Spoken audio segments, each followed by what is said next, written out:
Hi good morning. सुबह के 5:30 बजे हैं और आज करीब 1:45 बजे ही मेरी नींद खुल गई थी। और अभी देखिए कितना अंधेरा है, देख रहे हैं, बहुत ही अंधेरा है और बारिश भी हुई। एक्चुअली मेरी नींद खुल गई 2 बजे इसलिए क्योंकि इतनी तेज़ आंधी आई ना, तो मेरे को प्लांट्स की अपनी चिंता लगी रहती है, तो मैं दौड़ के भागती हूँ। कोई गमला वगैरह ऐसे किनारे में ना हो जो गिर जाए या प्लांट्स को नुकसान हो जाए। तो आज सबका सुबह सुबह बहुत प्यारा वाला स्वागत है। अब थोड़ी देर में मिलते हैं।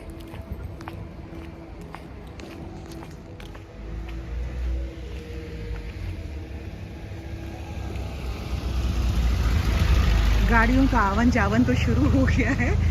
कुछ लोग जो डेली इस टाइम ड्यूटी में आते हैं वो भी आ रहे हैं, क्योंकि मैं भी तो ड्यूटी में निकल ही रही हूँ। आज साथियों मैंने गाड़ी गेट से एंटर करते ही, रात में देर हो गई थी ना कल आते समय, तो यहीं पे लगा दिया था और इनसे मैंने वादा किया था कि सुबह 5 बजे मैं आ जाऊँगी। और 5:30 बज गए, सॉरी देर हो गई, 5:30 बज गए। थैंक यू आपने कोऑपरेट किया। थोड़ी सी बारिश हुई नहीं कि दिल्ली की सड़कों में अलग अलग कॉलोनीज में तो बिल्कुल जमा हो ही जाना है मिट्टी। अब ये रेड लाइट आ गया है, मैं थोड़ा सा यहाँ पे रुक करके और देखती हूँ रोशनी में अगर क्योंकि हर जगह रोशनी मिल नहीं पाती है। ग्रीन भी हो गई लाइट। तो यही हाल है साथियों, दिल्ली की सड़कों पे ज़रा सी भी बारिश हो जाए और कीचड़ ना हो, पानी जमा ना हो, ऐसा कैसे हो सकता है। और उसी का सामना मुझे भी करना पड़ा है जब मैं निकली हूँ। तो अब अंधेरे में तो मेरा चेहरा भी नहीं दिखाई दे रहा है। ये दिल्ली है मेरी जान, यहाँ हर वक्त ऐसे ही ट्रैफिक रहता है, आधी रात को भी हम जाएं तो भी। पहुंच गई ऑफिस और आज आधे घंटे में पहुंच गई। सोचिए 17 किलोमीटर का रास्ता मैंने तय कर लिया सिर्फ आधे घंटे में सुबह सुबह। हाँ, आप इतना आश्चर्य क्या कर रहे हैं? पैदल नहीं आई हूँ, कोई पाँव चल के नहीं आई, गाड़ी से आई हूँ। तो आधा घंटा तो बहुत है ना, आधे घंटे में तो 17 किलोमीटर 14 किलोमीटर आदमी सफ़र कर ही सकता है ना। अब पहुँच गई हूँ, अब मेरी जिम्मेदारी ऑफिस के प्रति। दोपहर का 1 बज गया था और मैं घर आकर के फिर अपने घर के काम धाम में लग गई। मुझे ऐसा लगता है कि थोड़ा सा टाइम वेस्ट होगा मेरा, और या फिर चलो एक ढंग का कपड़ा पहना हुआ है तो थोड़ी सी ब्लॉगिंग में ढंग के कपड़े में भी कर लूँ।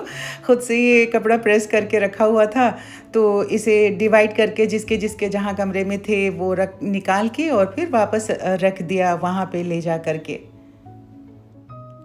अब जब कपड़ा रख दिया तो एकाएक मुझे याद आया कि हमारी एक ब्लॉगर हैं, सब्सक्राइबर मित्र हैं, इंडियन ब्लॉगर भारती। तो भारती ने कहा था किचन में ये जो आपने कप्स का स्टैंड लगाया है उसे दिखाइए। तो देखिए भारती, इसमें हुक से ऊपर दोनों तरफ ये कील लगाने की जगह है और ये छोटा 2x2 का ही है। ये मैंने लोकल मार्केट से ख़रीदा था और इसमें 12 कप जो है हम एक साथ में हैंग कर सकते हैं। तो आपने देख लिया ना, एसी का जो ये लगा हुआ है इसकी वजह से बहुत थोड़ी सी मुझे परेशानी हो रही है। इसकी प्लेसिंग थोड़ी गलत हो गई है और इसकी हवा है वो सीधे इस तरफ को आ रही है और यहाँ सारे मेरे प्लांट्स रखे हुए हैं, उन प्लांट्स पे असर पड़ रहा है। लास्ट टाइम भी बहुत दिनों तक चलता रहा था एसी, तो मुश्किल, बहुत सारे प्लांट्स ख़राब हो गए थे। अब फिर से सारे प्लांट्स की पत्तियां झुकने लग गई हैं।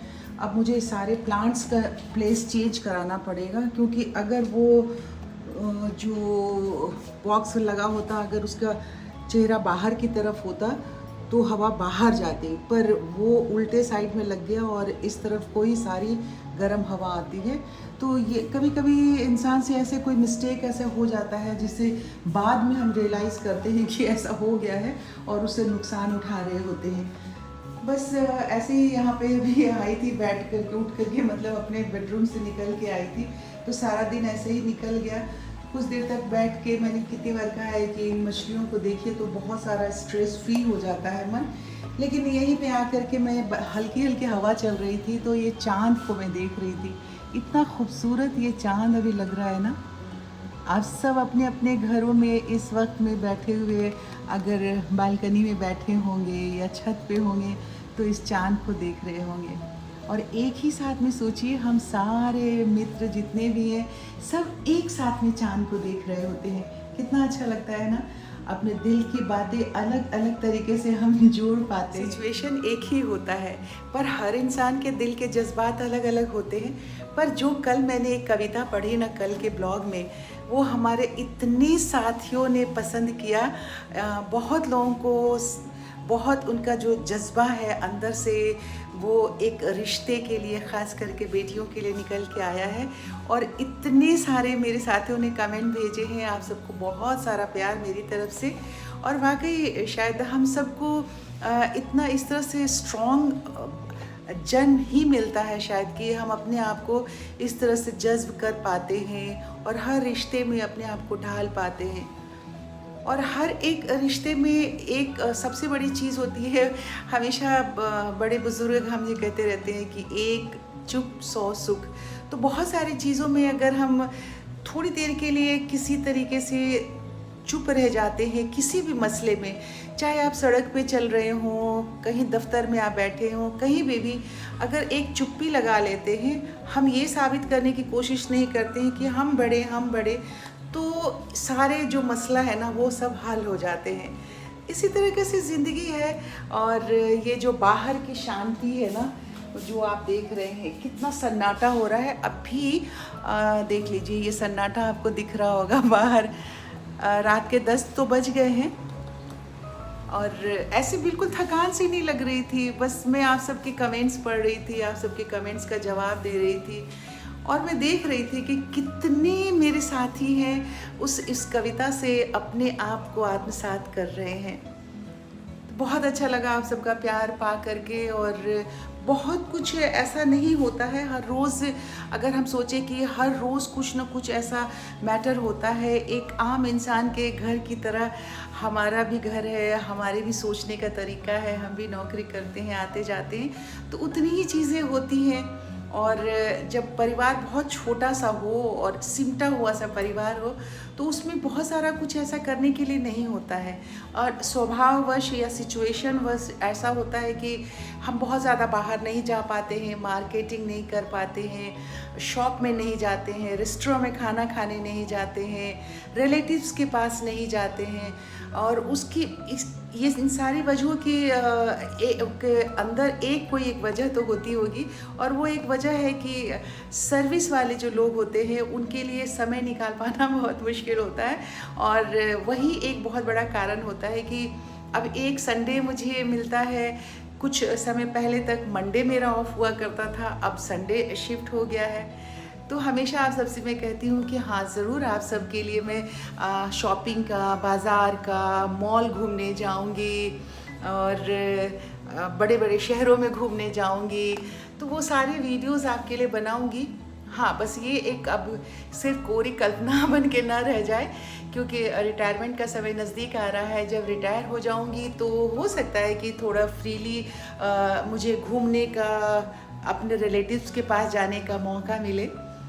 लेकिन समय जो आएगा, समय के साथ ही जैसा सिचुएशन होगा उसी के हिसाब से हम सोच पाएंगे। बहुत सारी जिम्मेदारियां होती हैं और उन जिम्मेदारियों को निभाते निभाते ही हम कब बूढ़े हो जाते हैं हमें पता ही नहीं चलता है। और ऐसे ही कोई एक इंसान की ज़िंदगी की बात नहीं है, कहानी नहीं है, ये हर किसी के साथ ऐसा ही होता है। और ख़ास करके आप सब ने जितना भी लिखा है, हमारे बहुत सारे साथियों ने, कि वर्किंग जो लोग हैं उनके साथ ये एक सिचुएशन हमेशा बना ही रहता है। तो चलिए, इस तरह से बहुत सारी अपनी प्यारी प्यारी बातें हो गई। आप सबको ढेर सारा प्यार, जिन्होंने कविताएं लिखी हैं। और किसी एक के नाम मुझे अभी ऐसा, अगर एक का नाम लेती हूँ और बाकी हमारे साथियों का नाम, तो सभी के लिए प्यार है। और जितने 99% हमारे जो साथी हैं, मित्र हैं, उन्होंने लिखा है कि वो कविता सुन के और वो रो पड़े। तो ये भावनाओं का मामला है, दिल का मामला है दोस्तों। और दिल का जुड़ाव जहाँ होता है, जिस रिश्ते से होता है, वहाँ इन सारी चीज़ों को महसूस किया जा सकता है। हमारे दिल की बातों को, हमारे दिल के शब्दों को, जो मेरे दिल से वो शब्द निकल रहे थे आप तक पहुंचा, आपके दिल को छू गया और आपकी आंखों से आंसू निकल गए। इसका मतलब कि सबके दिल एक जैसे ही हैं, मिला हुआ है। तो चलिए इसी मिले हुए बात पे कल फिर मिलते हैं ना सुबह 11 बजे आप सबसे, वहीं जहाँ कोई आता जाता नहीं। आएंगे चुपके से, उस तरफ आप होंगी और इस तरफ हम होंगे, है ना। तो दोनों मिलके अच्छे से बातचीत करेंगे। तो आप सब अपनी सेहत का बहुत सारा ख्याल रखिए। अब मैं आज यहीं पे समापन करती हूँ अपने इस ब्लॉग का। कल मिलते हैं। Good night, bye bye.